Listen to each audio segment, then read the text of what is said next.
Network for Progress meetup. I'm Jim McBride, as you've probably seen in your emails and things like that. We haven't done one of these in a while, but I wanted to get us back to some momentum.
One that is bringing people together and engaging our audience offline.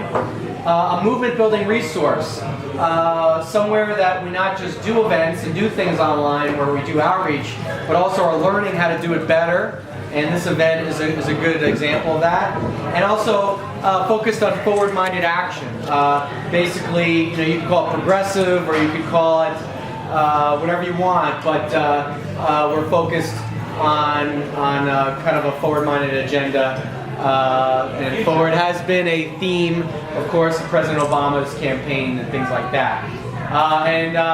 And just for the backstory, if you didn't know, we come from the Generation Obama DC chapter, and a lot of these events are similar to what we've done since the beginning of the Obama campaign in 2007. So let me see if I can move the slide forward. And we've done a few of these before, what I call Communications and Technology for Progress events, and we have a community, like a Facebook group, a Twitter account, where I share information that relates to, obviously, communications and technology. This is really important, I think, because as organizers, it's really helpful to be thinking in a tech-savvy way and an online-savvy way about how to be better at engaging our supporters and hopefully prospective supporters. And part of the concept, because there is actually a DC Tech meetup group and community, but to add communications and technology together I think is very important, because we can't just think about, you might have heard how the Obama campaign had a digital department. And I think that's obviously important, but marrying communication with digital and technology I think is very important. So we not just think about the tools, but we also think about how to implement the tools better through getting our message out with these tools. And so today is a great example with the theme, the power of leveraging events for network building. One of the best ways we can create events now is with technology. So we can have great offline community building with the help of tools like Eventbrite. And that's why we have Chad Barth with us, right here. Give him a round of applause. Yeah. He is the Politics and Government Relations Manager of Eventbrite. And his colleague, his Democratic colleague, is on the West Coast. So we get the Republican representative of Eventbrite. And actually I think that's really a great thing, because one thing that I try to keep in mind is that organizing is not really, to a certain extent it can have differences, but it's generally not a ideological exercise. It's really based about building relationships, engaging voters in ways that are really universal. So actually, one thing I've tried to do is I actually attended Chad's presentation. He did 2 panels at CPAC, so I attended those earlier in the year, and tried to get a sense of, Republicans think they're catching up, but in some ways, especially with Eventbrite, I've seen how Republicans have actually done some things that we can learn from. So anyway, so it's great to have him here, and keep in mind, one thing that I sometimes forget to mention is that we are on a few different platforms. If you go to networkforprogress.com/get-updates, get-updates, you can see that we have a Google group that's kind of the listserv. I'm trying to migrate to MailChimp now, so I'm trying to become more online savvy as we speak.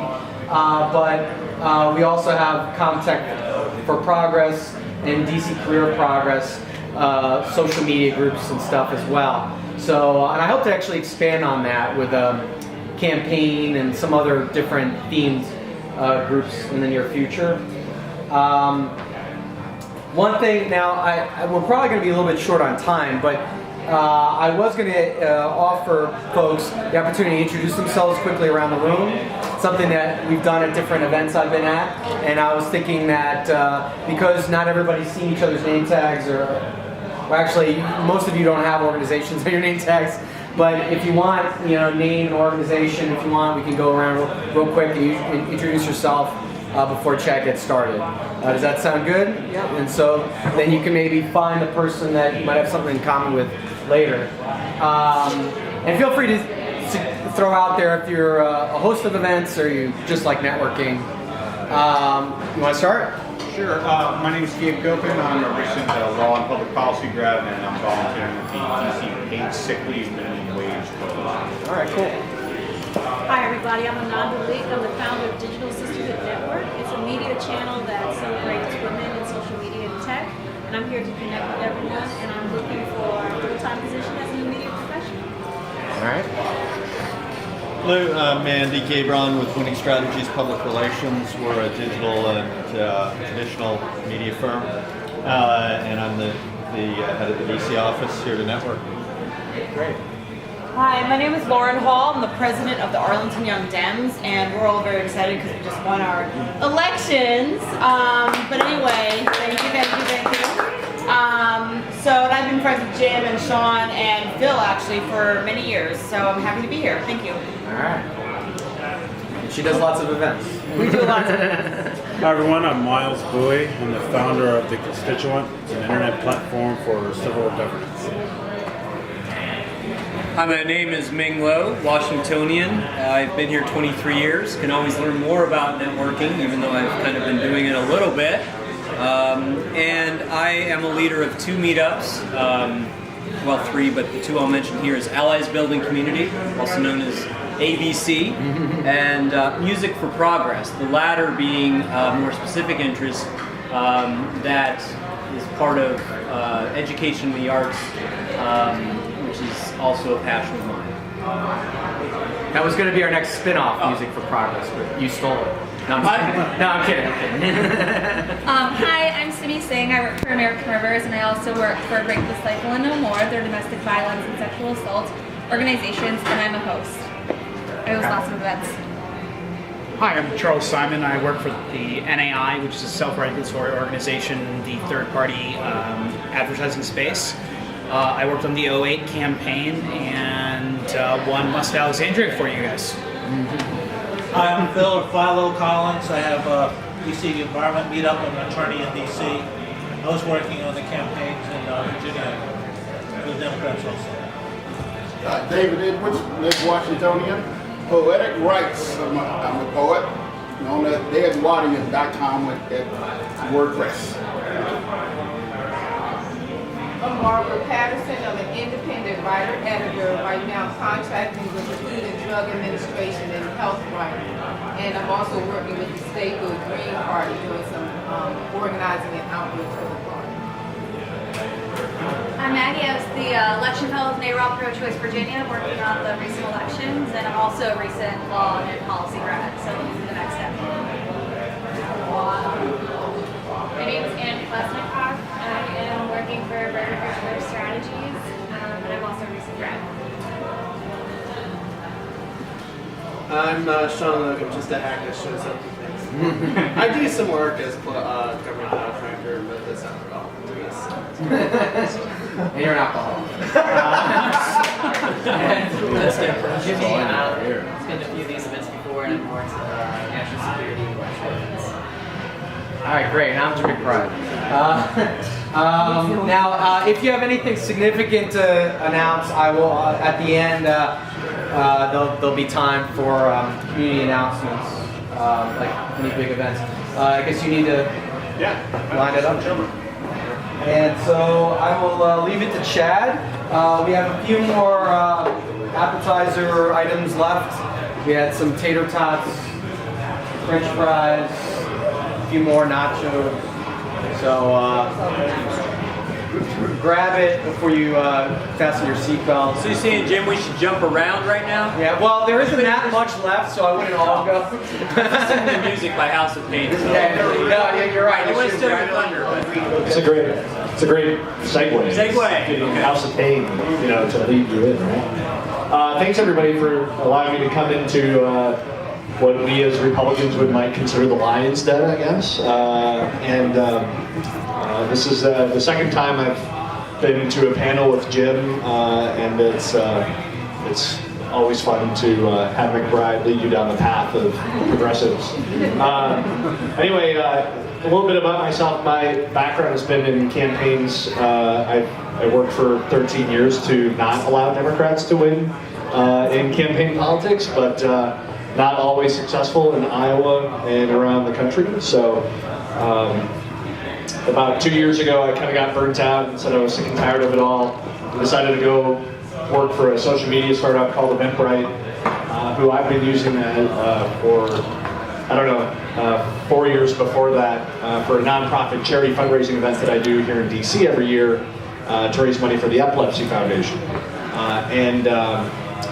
There was a job posting for Eventbrite saying, hey, we're looking for a DC marketing manager. I was like, great, that's the most furthest thing I could get away from politics. I was going to work for a San Francisco-based startup company that deals with events, and I'm just doing marketing in DC.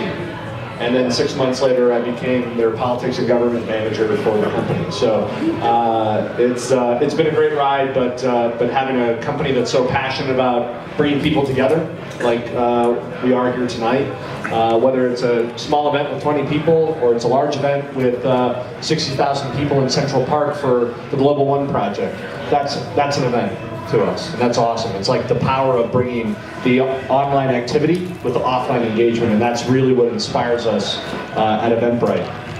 I think one of the reasons why I get really passionate about Eventbrite is not only because I've been a customer of the company. I'm like the hair club for men guy, I used to be a customer before I was the president of the company, type of thing. But one of the things that really gets us inspired at Eventbrite is the fact of how much our reach has been able to grow in a very short amount of time. The company is founded back in 2007, so we're just about a 6-7-year-old company. But in that short amount of time, we've had over 1.5 million events on our platform. And we've sold to date probably well over, already now, 110 million tickets sold, free or paid, on our platform, 1.5. It's actually now $2 billion in gross ticket sales and events in 179 countries. One of the most organic events that we had on our country, and one of the largest ones that we had, was actually in Mexico.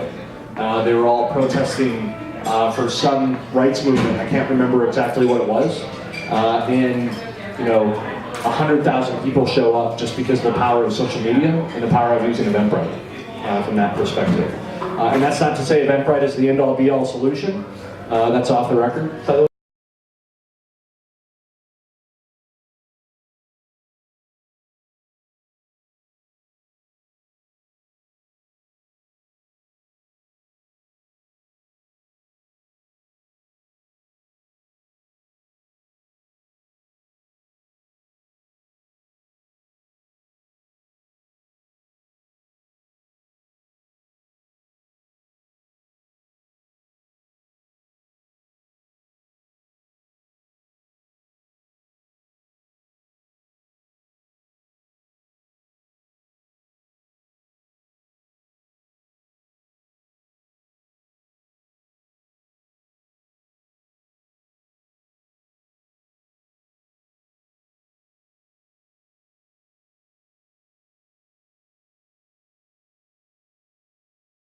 I get so passionate about Eventbrite as well from my political hat is the ability to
mobile growth and reporting and analytics. And we just want to give these tools to people. People will have different platforms that they use, and they say, hey, if you're going to use our platform, this is what it costs you to use the platform every month or every year, and here's a big contract for the next 4 years. And the Eventbrite platform, and I'll tell you a great example of this later on, is free for free events, right? So you can just use the platform. Jim used the platform tonight for tonight's event for free. He didn't pay Eventbrite anything from that perspective, and just uses the platform to help get the word out about its events. And we talk about social media as really that big driving force. And if you look back in January of 2008, Facebook was like the #9 referral site to drive traffic into Eventbrite, event discovery back in 2008. Today, Facebook is the #1 traffic driver into Eventbrite platform. People are finding out about events because people are sharing about the fact that they're going to this event, or they're going to a fundraiser, or they're going to a house party, or they're going to a concert, because you want to have your friends going with you to these events because that's what makes them more fun and better, right? You don't want to be the lone wolf that shows up to I don't know, the Lady Gaga concert. I don't know. I suppose it was somebody that goes to one of those events alone and flies solo, but it's more fun when your friends go along with you. Maybe less embarrassing. I don't know, depending upon the event. But we take that social integration, and turn attendees into your biggest event promoters, just because we bake this idea of social discovery into every aspect of the Eventbrite platform.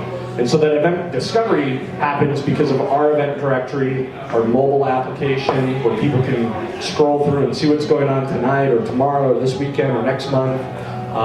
We can do that through email or through social sites.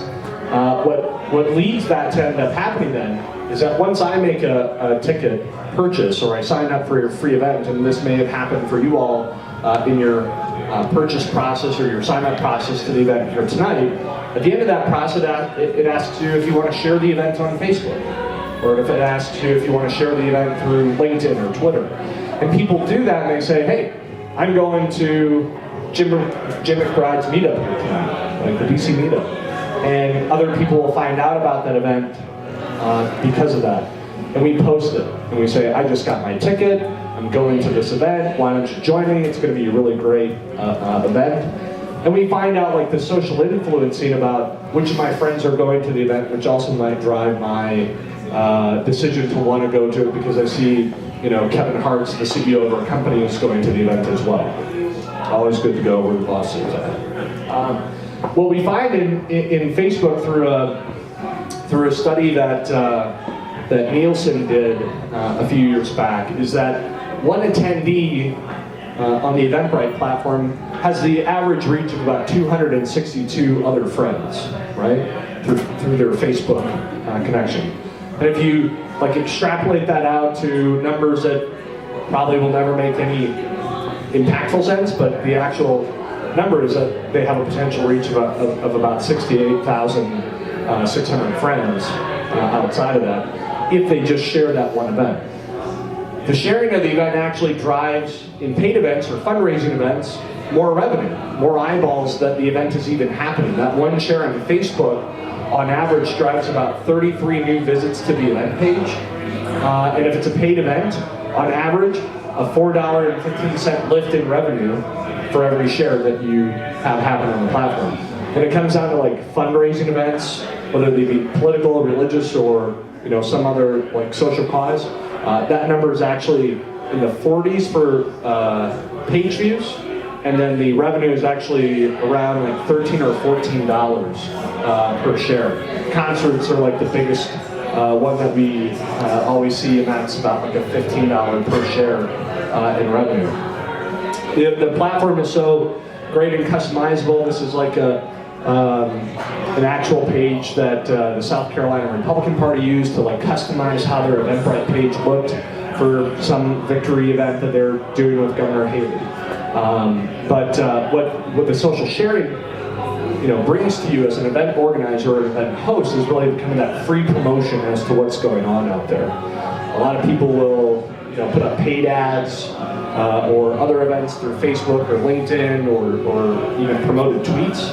But if you get other people talking about your event, that's what really drives that kind of like notion that, hey, like all my friends are talking about it on Facebook, I guess I better not miss this event from that perspective, or through email. And for every 1,000 shares that you have through Facebook, that's driving in 14,000 new visits and potentially another $4,100 in incremental sales. And relevancy is key to events, right? It's the relevancy as to like why you would want to go to an event, or why your friends are going to an event, which might drive you to want to go. So what Eventbrite started doing just a few months ago is sending out, we call them like Eventbrite pick emails. And what that's doing is like if you've connected your Facebook into the Eventbrite page or into your account, it's also going through like your friend status and seeing if there's 2 or more of your friends that have bought a ticket to an event or registered for an event. It's going to surface a discovery email to you saying, hey, Patrick and Jerry are going to this event. You might want to go to it as well because of other events that you've attended in the past.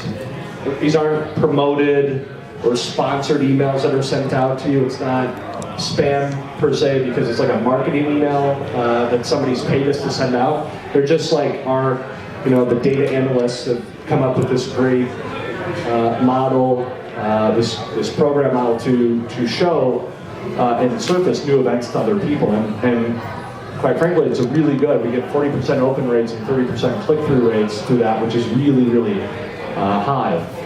And then we also get, delivered emails as well on, events for you that you might like, Eventbrite picks that are coming up, like this one that I got here for movie night with PDC and N4P. That's even shows that Jim McBride is going to that, so I have to register now because Jim's going to it. Or Roots Camp National, which I'm sure I'll be at here in December as well. And we have, like 12 million people that keep subscribing to our newsletter emails and over 50,000 social connections that we have every month as well. Another aspect of that is our mobile growth. And the reason why we bring up mobile growth a lot is, number one, more people are finding out about events through their iPhone or their Android phone natively. They're just pulling up their Eventbrite app, looking at what events are going on, registering for the event right through their app. And then also like 2 other components to that is a program that we call Entry Manager, which allows an event organizer for free to download this Entry Manager app and scan people in or check people in electronically. I have Jim McBride on my foot. I know, sorry Jim, I stepped on you. And it allows them to collect not only that, here's the 500 people that showed up for the event tonight, or today, but here's the 450 people that actually showed up, and I know them even before the event has even ended, right? And that's an important, critical tool that our event organizers are finding out very quickly. And then the last part there is our at-the-door iPad kind of mobile box office app. which we've now customized and tweaked a bit so that political organizers can use that to collect on-site custom data, whereas our at-the-door platform just used to collect first name, last name, and email. It now can collect custom data, employer occupation type of fields if they're donating, but just to collect more information about people that are showing up, so you're not having to write out paper forms and things like that all the time.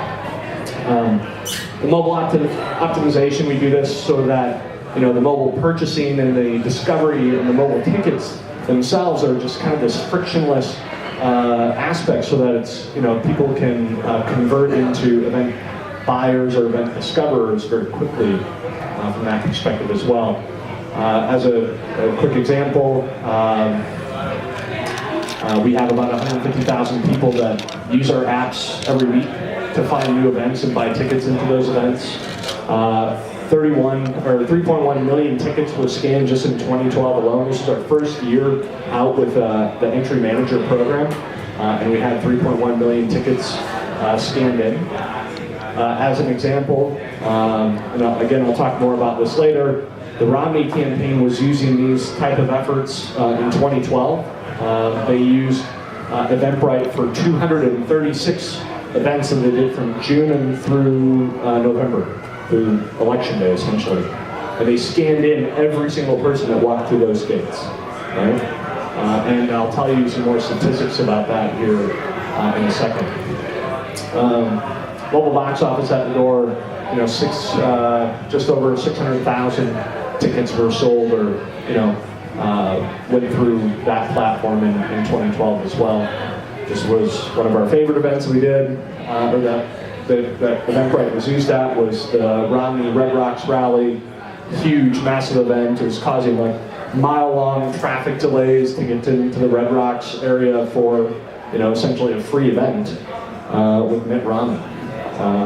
You would have never thought you'd wait a million, miles on that. Right. Yeah, the president made it, okay? But so then we talk about reporting and analytics, and what we do is we kind of give. We try and build up as many quick metrical data points as an event organizer that you can use, so that you're not having to download the attendee list and have to hack through Excel to figure out who's coming or whatever, and how many sales you've made. We really just kind of want to give you the quick, easy access tool sets to monitor those ticket sales or registrations very quickly. And that could be based on monetized value, what's my current payout or my gross ticket sales, or just in general, how many people have I had signed up for the event.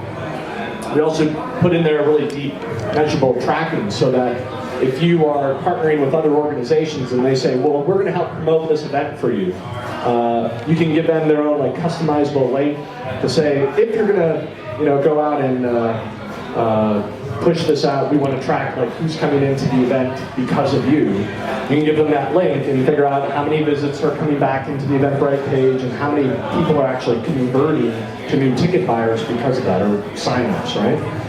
And that just kind of helps you figure out, are they blowing smoke because they say they have a really big list, but nobody ever clicks through, or nobody ever really signs up because of it?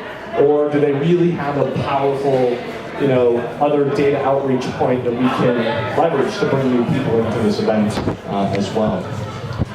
And then kind of just the performance of that, visits versus tickets sold, really can even help you figure out how many new ticket sales, or whether they're free or paid, are really coming in because of that. And part of that tracking even goes down to the Facebook level to show you how many people are coming into the event because of Facebook for visits, and then conversions to tickets sold, or Twitter, LinkedIn even gets listed on there, and other mobile discovery sites as well. And so we really just want to kind of remove that friction to optimize the conversion on every level, whether it be through the web, through an iPad, through an iPhone, through an Android device. We want to give everybody that very quick example. And the other thing that I think that makes the Eventbrite platform so great is just our general API and our ecosystem and all the different partners that we have with over 600 different app integrations. One of the best ones I saw here just recently, about a month ago, We did a launch party with WordPress out in San Francisco. And so now, you're a fledgling organization, you need to have an event to announce it, but you don't